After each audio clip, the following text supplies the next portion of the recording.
हमारे समाज में समय समय पर कुछ ऐसे महान संत पुरुषों ने जन्म लिया जिनके विचार और सकारात्मक ऊर्जा इतनी प्रभावशाली थी जिसने पीढ़ियों को एक महान संदेश दिया, सही जीवन शैली सिखाई, महान शिक्षा दी और ईश्वर के प्रति सच्ची श्रद्धा का सही मार्ग दिखाया। ऐसे महापुरुष जो सदियों बाद भी हमेशा याद रखे जाएंगे। ऐसे ही एक महान पुरुष थे सिख धर्म के संस्थापक पहले गुरु नानक देव जी, जिन्होंने बचपन से ही चमत्कार दिखाना शुरू कर दिया था। जिनकी बुद्धिमत्ता का लोहा हर इंसान मान रहा था, उन पर परमात्मा का वास था। वो जात पात और रूढ़िवादी विचारों के सख्त खिलाफ थे। उन्होंने अपने जीवन काल में समाजोत्थान के कई काम किए। वो कहते थे ईश्वर एक है, भले ही उसकी उपासना के अलग अलग तरीके हों। उन्हीं के द्वारा शुरू की गई लंगर की महान परंपरा आज भी जारी है, जो पूरी तरह से समानता के सिद्धांत पर आधारित है। यह परंपरा समाज में विभाजित वर्गों के बीच की खाई को भरती है। कार्तिक मास के शुक्ल पक्ष की पूर्णिमा के दिन गुरु नानक जयंती मनाई जाती है, जिसे प्रकाश पर्व भी कहा जाता है। इस त्योहार के लिए पूरे देश में तमाम तरह की तैयारियां कर ली गई हैं। करतारपुर साहिब गुरुद्वारे पर सरकार के ऐतिहासिक फैसले के बाद कई मायनों में यह प्रकाश पर्व बहुत ज्यादा खास हो जाता है। आज विशेष में हम समझेंगे सिख धर्म के संस्थापक गुरु नानक देव जी की जीवन को, उनके विचारों को, उनके सिद्धांतों को, संदेशों को, साथ ही साथ जानेंगे करतारपुर से उनके संबंध को। तो आइए शुरू करते हैं आज का विशेष।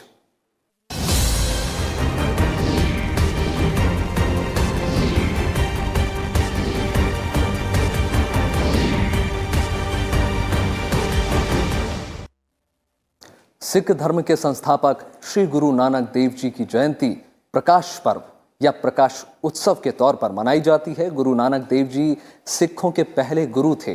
अंधविश्वास और आडंबर के कट्टर विरोधी गुरु नानक देव जी का जन्म कार्तिक महीने के शुक्ल पक्ष पूर्णिमा को हुआ था। इस साल ये दिन 12 नवंबर को पड़ रहा है। ये 550वां प्रकाश पर्व है, इसलिए ये दिन बेहद खास है। सिख धर्म के संस्थापक गुरु नानक देव जी एक दार्शनिक, समाज सुधारक, कवि, गृहस्थ, योगी और दूरदर्शी थे।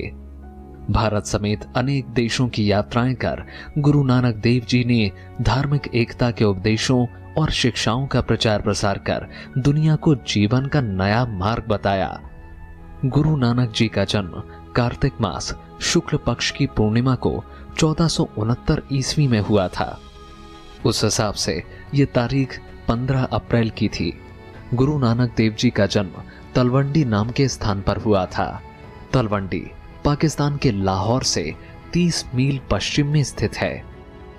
गुरु नानक देव जी का नाम साथ जुड़ने के बाद आगे चलकर ये जगह ननकाना साहिब कहलाई। गुरु नानक देव जी के प्रकाश पर्व पर हर साल भारत से सिख श्रद्धालुओं का जत्था ननकाना साहिब जाकर वहां अरदास करता है। गुरु नानक देव जी के पिता का नाम कल्याण चंद या मेहता कालू जी का था और माता का नाम तृप्ता देवी था। नानक देव जी की एक बड़ी बहन थी जिनका नाम नानकी था।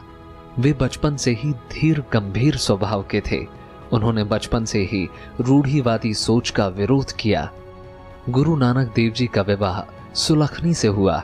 उनके 2 पुत्र थे जिनका नाम श्री चंद और लक्ष्मी चंद था। सतगुरु नानक पातशाह महाराज जी ने बहुत कुछ किया। उनका जो प्रकाश है या उनका जो जन्म है वो रायपुर की तलवंडी में मेहता कल्याणदास जी के घर माता तृप्ता जी की कुखों 1469 में उनका प्रकाश हुआ, जन्म हुआ। वहीं उन्हें पढ़ाई की। गुरु नानक पातशाह महाराज ने तकरीबन बहुत छोटी उम्र में ही लोगों को अच्छी अच्छी शिक्षा देनी आरंभ कर दी थी। गुरु नानक देव जी बचपन से सांसारिक विषयों से उदासीन रहा करते थे। बचपन में जब उनके अन्य साथी खेल कूद में समय बिताते थे तो वे अपनी आंख बंद कर चिंतन मनन में खो जाते थे। ये देख उनके पिता कालू एवं माता तृप्ता चिंतित रहते थे। उनके पिता ने पंडित हरदयाल के पास उन्हें शिक्षा के लिए भेजा, लेकिन पंडित जी बालक नानक के सवालों और ज्ञान को देखकर समझ गए कि इस बालक की समझ औरों से अलग है। नानक को मौलवी कुतुबुद्दीन के पास पढ़ने के लिए भेजा गया, लेकिन वे भी नानक के प्रश्नों से निरुत्तर हो गए। बाद में वे सारा समय आध्यात्मिक चिंतन और सत्संग में बिताने लगे।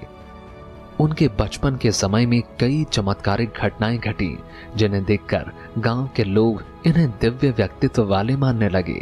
बचपन से ही उन्होंने रूढ़िवादिता के खिलाफ संघर्ष की शुरुआत कर दी थी। वे धर्म प्रचारकों को उनकी खामियां बताने के लिए अनेक तीर्थ स्थानों पर पहुंचे और लोगों से धर्मांधता से दूर रहने का आग्रह किया। गुरु नानक के पिता ने उन्हें कृषि और व्यापार में लगाना चाहा।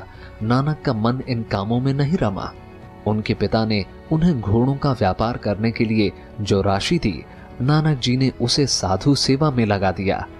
कुछ समय बाद नानक जी अपने बहनोई के पास सुल्तानपुर चले गए। वहां वे सुल्तानपुर के गवर्नर दौलत खां के यहाँ मादी रख लिए गए। नानक जी अपना काम पूरी ईमानदारी के साथ करते थे और जो भी आय होती थी उसका ज्यादातर हिस्सा साधुओं और गरीबों को दे देते थे। जब आपका थोड़ा सा आयु और बड़ी हुई तो आप जी के पिता ने कुछ आपको पैसे दिए, जैसे हम बोलते हैं 20 रुपये, और बोला भी सच्चा और खरा सौदा करके आओ। गुरु साहिब जी चूड़ खाने की तरफ भाई बालाजी को लेके गए। रास्ते में कुछ परमेश्वर का नाम जपने वाले साधु संत बैठे थे। वो सारा पैसा जो था वो साधु संतों को लंगर प्रसाद छका दिया। जहाँ से सिख मत में लंगर की प्रथा जो है आरंभ हुई है कि कोई भी लोड़वंत, कोई भी मुसाफिर यात्रु आन के बिना भेदभाव वितकरे के गुरु के लंगर में बैठ के प्रसाद पानी छक सकता है। सबको समभाव से ही दिया जाता है। सिख ग्रंथों में जिक्र है कि गुरु नानक बेई नदी में स्नान करने जाया करते थे। एक दिन वे स्नान करने के पश्चात वन में अंतर ध्यान हो गए। उस समय उन्हें परमात्मा का साक्षात्कार हुआ। परमात्मा ने उन्हें अमृत पिलाया और कहा, मैं सदैव तुम्हारे साथ हूं। जो तुम्हारे संपर्क में आएंगे वे भी आनंदित होंगे। इस घटना के बाद वे यात्रा पर निकल गए। उन्होंने देश के विभिन्न हिस्सों के साथ ही विदेशों की भी यात्राएं की और जन सेवा का उपदेश दिया। नानक देव जी ने समाज को जागरूक करने के लिए काफी यात्राएं की। गुरु नानक देव जी अपने 4 साथी मर्दाना, लहना, बाला और रामदास के साथ यात्रा करने लगे। ये चारों ओर घूमकर उपदेश देने लगे। 1521 तक इन्होंने 3 यात्रा चक्र पूरे किए, जिनमें भारत, अफगानिस्तान, फारस और अरब के मुख्य स्थानों का भ्रमण शामिल है। इन यात्राओं को पंजाबी में उदासियां कहा जाता है। उन्होंने हरिद्वार, अयोध्या, प्रयाग, काशी, गया, पटना, असम, बीकानेर, पुष्कर, तीर्थ, दिल्ली, पानीपत, कुरुक्षेत्र, जगन्नाथपुरी, रामेश्वर, सोमनाथ, द्वारका, नर्मदा तट, मुल्तान और लाहौर जैसे जगहों का भ्रमण किया।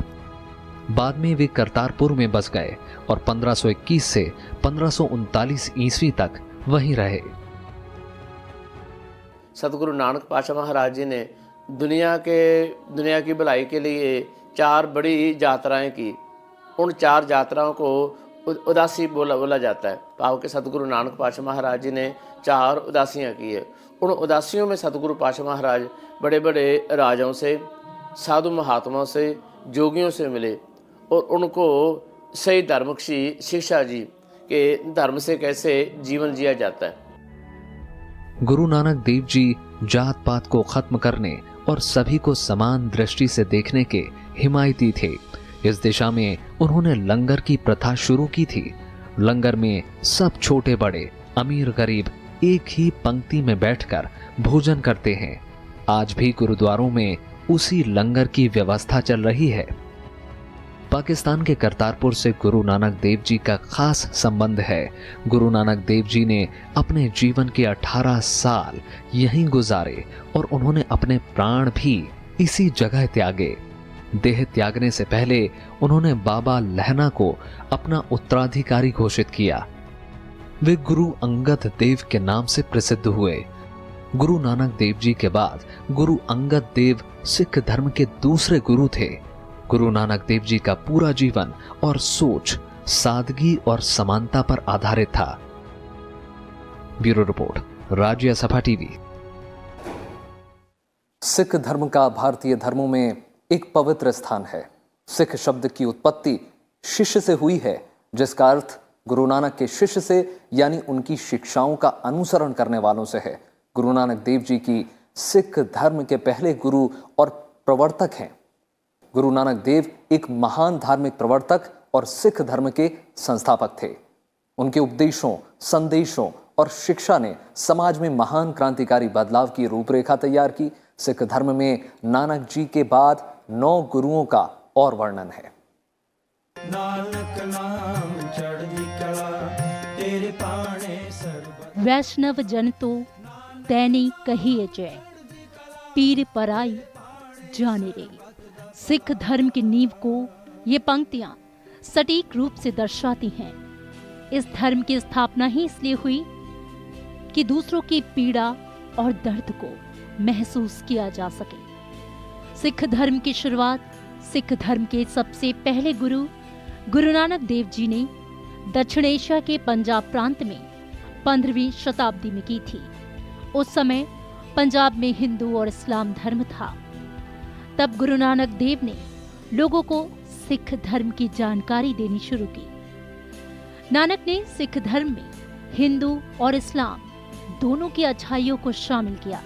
गुरु नानक देव के बाद 9 गुरु और आए, जिन्होंने सिख धर्म को आगे बढ़ाया। सिख धर्म के 5वें धर्मगुरु गुरु अर्जुन के समय तक सिख धर्म पूरी तरह स्थापित हो चुका था। उन्होंने सिखों के आदि ग्रंथ नामक धर्म ग्रंथ का संकलन भी किया। इसकी धार्मिक परंपराओं को गुरु गोविंद सिंह ने 30 मार्च 1699 के दिन अंतिम रूप दिया। विभिन्न जातियों के लोगों ने सिख गुरुओं से दीक्षा ग्रहण कर खालसा पंथ को सजाया। 5 प्यारों ने फिर गुरु गोविंद सिंह को अमृत देकर खालसे में शामिल कर लिया। सिख धर्म में गुरु की महिमा पूजनीय और दर्शनीय मानी जाती है। गुरु नानक पातशाह महाराज जी को जो उनकी जो शिक्षाओं है, उनकी शिक्षा संसार ले, जो गुरु नानक पातशाह ने बताया कि नानक नाम चढ़दी कला तेरे पाने सरबता पिला। गुरु नानक जी ने जितने कार्य किए हैं वो संसार भलाई के लिए, लोगों की भलाई के लिए करे हैं। और आज जिस तरह सतगुरु नानक पातशाह ने बताया है कि सच्ची सुच्ची किरत करें, आज सभी लोग धर्म की किरत करने लग जाएं, अच्छी किरत करने लग जाएं, लोगों का भला करने लग जाएं, एक दूसरे का दुख बांटने लग जाएं। एक गुरु नानक पातशाह महाराज जी की शिक्षा है। उनकी शिक्षा पे अमल किया जाए तो संसार में सुख, सुविधा और शांति हो सकती है। सतगुरु ये विचारते थे कि वेला रहना, फ्री रहना, काम ना करना, काम चोर बन के रहना, इससे बड़ा परमेश्वर की नज़रों में कोई गुनाह नहीं है। किसी के ऊपर बोझ बन के नहीं रहना, हमेशा अपनी बिरती, अपनी सोच लेने देने वाली रखनी है, ऐसे लेने वाली नहीं। सिख धर्म के लोग गुरु नानक देव के अनुयायी हैं। गुरु नानक देव का कालखंड 1469 से 1539 ईस्वी है। सिख धर्म के लोग सभी धर्मों में निहित आधारभूत सत्य में विश्वास रखते हैं। उनका दृष्टिकोण धार्मिक अथवा सांप्रदायिक पक्षपात से रहित और उदार है। 1538 ईस्वी में गुरु नानक देव की मृत्यु के बाद सिखों के मुखिया गुरु कहलाने लगे और तभी से गुरु परंपरा की शुरुआत हुई, जिनमें सबसे पहले गुरु नानक देव, अंगद, अमरदास, रामदास, अर्जुन, हरगोविंद, हर राय, हरकिशन, तेग बहादुर और गुरु गोविंद सिंह हैं। पहला असूल यह था भी किरत करो। दूसरा था किरत करते होया परमेश्वर को कभी ना बिसारो, क्योंकि जे परमेश्वर की सोच परमात्मा का नाम है तो आपकी किरत सच्ची होगी। परमात्मा के सारे नाम ही पवित्र हैं, परमात्मा तक पहुंचाने वाले हैं। नाम में कोई एलर्जी नहीं, कोई नफरत नहीं, पर विश्वास परमेश्वर पे हो, नाम जपो। तीसरा वचन से जब आप किरत करोगे, नाम जपोगे, आपका मन पवित्र होगा, आपके अंदर एक भावना पैदा होएगी कि जो किरत करके मैंने जोड़ा है, क्यों ना मैं इसको वंड के सकूं। गुरु नानक सिख धर्म के प्रवर्तक थे। वे साधु स्वभाव के धर्म प्रचारक थे। उन्होंने अपना पूरा जीवन हिंदू और इस्लाम धर्म की उन अच्छी बातों के प्रचार में लगाया जो समस्त मानव समाज के लिए कल्याणकारी हैं। गुरु नानक ने अत्यधिक तपस्या और अत्यधिक सांसारिक भोगविलास, अहम भाव और आडंबर, स्वार्थपरता और असत्य बोलने से दूर रहने की शिक्षा दी। नानक ने सिख धर्म में हिंदू और इस्लाम दोनों की अच्छाइयों को शामिल किया, इसलिए हिंदू और मुसलमान दोनों ही उनके अनुयायी हो गए। उनके स्वचरित पवित्र पद और शिक्षाएं यानी कि बानियां सिखों के धर्म ग्रंथ साहिब में संकलित की गई हैं। हालांकि सिख धर्म हिंदू और इस्लाम का महज संकलन नहीं है। गुरु नानक ने सबसे क्रांतिकारी सुधार जाति व्यवस्था को खत्म करने में किया। उन्होंने इस चीज को प्रमुखता से स्थापित किया कि हर इंसान एक है, चाहे किसी भी जाति या लिंग का हो। गुरु नानक एक मौलिक आध्यात्मिक विचारक थे। उन्होंने अपने विचारों को खास कविताई शैली में प्रस्तुत किया। यही शैली सिखों के धर्म ग्रंथ गुरु ग्रंथ साहिब की भी है। गुरु साहिब जी का वचन है, अव्वल अल्लाह नूर पाया, कुदरत के सब बंदे एक नूर ते सब जग उपजया, कौन भले को मंदे। भगत कबीर जी का वचन गुरु ग्रंथ साहिब में है।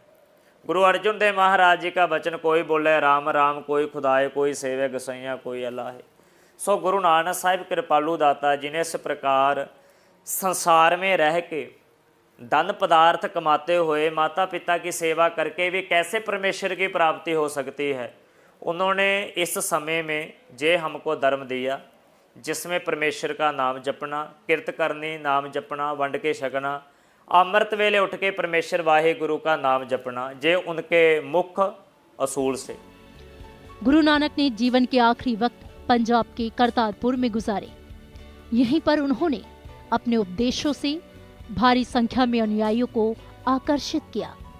सभी लोगों के लिए, चाहे फिर वो किसी भी धर्म के अनुयायी हों, ऊंची जाति के हों या निचली जाति के, अमीर हो या गरीब, सभी को एक साथ बैठकर एक ही प्रकार का प्रसाद चखना होता है।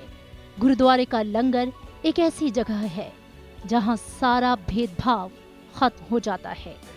गुरु नानक का सबसे अहम संदेश था कि ईश्वर एक है और हर इंसान ईश्वर तक सीधे पहुंच सकता है। इसके लिए कोई रिवाज और पुजारी या मौलवी की जरूरत नहीं है। ऐसे में सिख धर्म की प्रासंगिकता और महत्वपूर्ण हो जाती है। Bureau report, Rajya Sabha TV. यूं तो दुनिया में हर कोने में बना गुरुद्वारा सिख समाज और श्रद्धालुओं के लिए भक्ति और श्रद्धा से जुड़ा है, लेकिन भारत की सीमा से चंद किलोमीटर दूर रावी नदी के पास पाकिस्तान में स्थित श्री करतारपुर गुरुद्वारा सिख श्रद्धालुओं के लिए बेहद खास और पवित्र है। इसकी वजह है कि गुरु नानक देव जी ने अपने जीवन के 18 साल यहीं गुजारे और उन्होंने अपने प्राण भी इसी जगह त्यागे। आइए जानते हैं इस गुरुद्वारे के महत्व और इतिहास के बारे में। वाहेगुरु सतनाम वाहेगुरु, वाहेगुरु वाहेगुरु सतनाम। करतारपुर पाकिस्तान के शहर नरोवाल जिले के शकरगढ़ तहसील के कोटी पिंड में रावी नदी के तट पर एक छोटा सा गांव। यहाँ का श्री गुरुद्वारा दरबार साहिब सिखों के लिए दुनिया की सबसे पवित्र जगहों में से एक है। माना जाता है कि गुरु नानक देव जी ने ही करतारपुर को बसाया था। यहीं पर नानक की मिट्टी भी है और उनकी जिंदगी का आखिरी ठिकाना भी यही रहा। सिख इतिहास के अनुसार गुरु नानक देव जी ने अपनी प्रसिद्ध 4 यात्राओं को पूरा करने के बाद 1522 में श्री करतारपुर साहिब रहना शुरू किया। इसके बाद उनका पूरा परिवार भी करतारपुर आकर बस गया। उनके माता पिता का निधन भी इसी जगह पर हुआ। उन्होंने रावी नदी के किनारे सिखों के लिए एक नगर बसाया और यही खेती कर, नाम जपो, कीरत करो और वंड छको, यानी नाम जपें, मेहनत करें और बांट कर खाएं का उपदेश भी पहली बार यही दिया था। इतिहास के अनुसार गुरु नानक देव जी की तरह भाई लहणा जी को गुरु गद्दी भी करतारपुर में ही सौंपी गई थी, जिन्हें सिख समुदाय के दूसरे गुरु अंगद देव के नाम से जाना जाता है। इसके बाद 18 साल यहाँ गुजारने के बाद गुरु नानक देव जी ने यहीं पर समाधि ले ली। जो करतारपुर का कॉरिडोर खुलना है वो सिख के लिए, संसार के लिए या दोनों देशों के लिए बहुत अच्छी बात है। करतारपुर जो नगर है, शहर है, ये सतगुरु नानक पातशाह महाराज जी ने इसे बसाया था और अपने पवित्र जीवन के अंतले 18 साल यही व्यतीत किए, यही उन्हें खेती की, यही उन्हें पहली जो धर्मशाला, जो पहला गुरुद्वारा है, इसे करतारपुर में उन्होंने ये बनाया था और 18 साल यहाँ रहकर लोगों को शुभ शिक्षा दी। आस्था और इतिहास दोनों के लिहाज से करतारपुर बहुत अहमियत रखता है। कहते हैं कि जब नानक जी ने अपना शरीर त्यागा तो उनका शरीर गायब हो गया। यहाँ उनके शरीर की जगह कुछ फूल पड़े मिले। आधे फूल सिख ले गए। उन्होंने हिंदू रीति रिवाजों के मुताबिक फूल को जलाकर अंतिम संस्कार कर दिया और उस जगह के ऊपर समाधि बना ली, जबकि मुसलमानों ने अपने हिस्से में आए आधे फूलों को दफनाकर इस्लामिक दस्तूरें निभा ली। श्री करतारपुर गुरुद्वारा में वो समाधि और वो कब्र अब भी मौजूद हैं। कब्र बाहर आंगन में और समाधि इमारत के अंदर। इतने सालों बाद भी मुसलमान नानक के दर पर आते हैं। जहां सिखों के लिए नानक उनके गुरु हैं, वहीं मुसलमानों के लिए नानक उनके पीर हैं। चौथे उदासी गुरु नानक साहिब जी ने 1517 से लेके 1521 तक 4 साल की जो चौथी उदासी थी वो गुरु साहिब जी ने की अरब कंट्रियों की, जिसमें वर्तमान समय का अफ़गानिस्तान, ईरान, इराक, मक्का, मदीना, रशिया के कुछ इलाकों में, रोम आदि के कुछ इलाकों में विचरते हुए गुरु साहिब जी फिर करतारपुर में आए। फिर आपने उदासियों वाला, साधुओं वाला लिबास उतार के गृहस्थियों वाले कपड़े पाले। फिर आपने करतारपुर में रह के खेती की, धर्मशाला बनाई।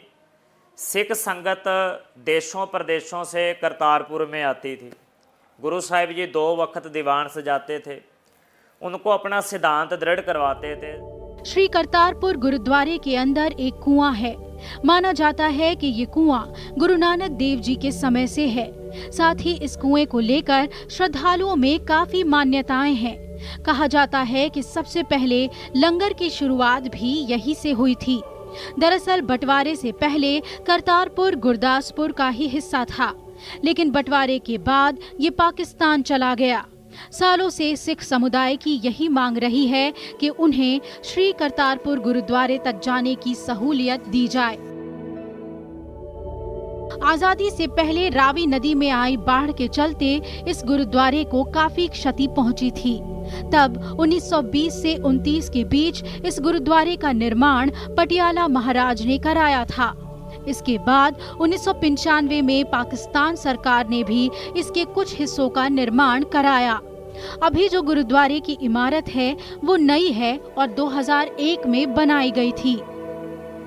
दुनिया भर के सिख श्रद्धालुओं के आस्था का प्रतीक श्री करतारपुर गुरुद्वारा आपसी भाईचारे, मेल मिलाप और पवित्रता की मिसाल है।